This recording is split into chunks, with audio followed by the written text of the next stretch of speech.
Hello and welcome to a Game Pit podcast pit stop for Iron Curtain, a game designed by Daniel Skjold Pedersen and Asger Granerud and brought to you by Jolly Roger Games and Ultra Pro.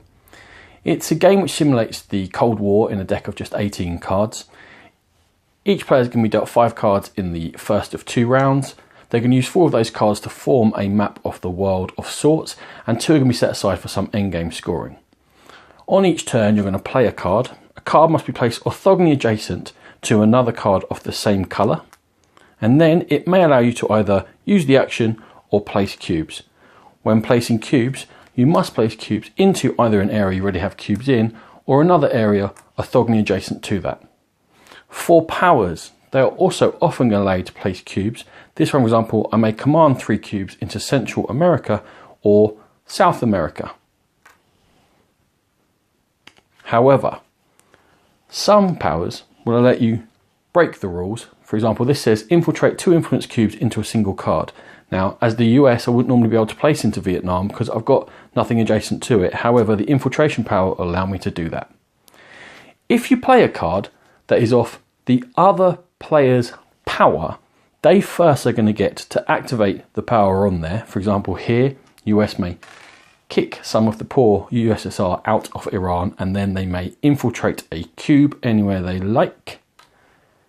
And then you may get to place cubes according to the normal rules as listed on that card.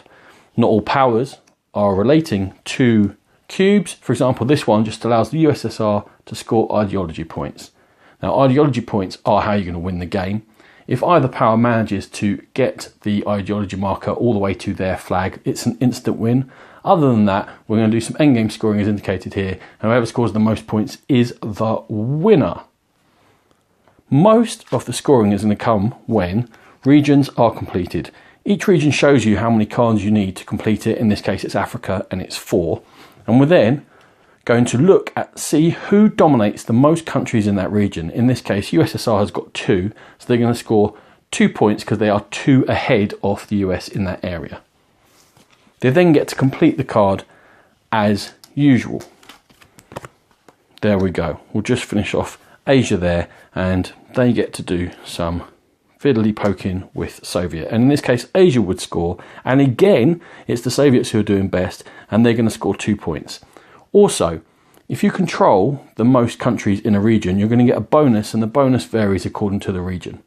At the end of the game, if no one has got to that end game position of scoring 8 points more than the opponent, you flip these over, and the difference in cubes is the points to the power. And then we're going to go through every single region and score it again in order. Again, if any player gets to their flag, it's an instant win. Other than that, most ideology points is going to win Iron Curtain.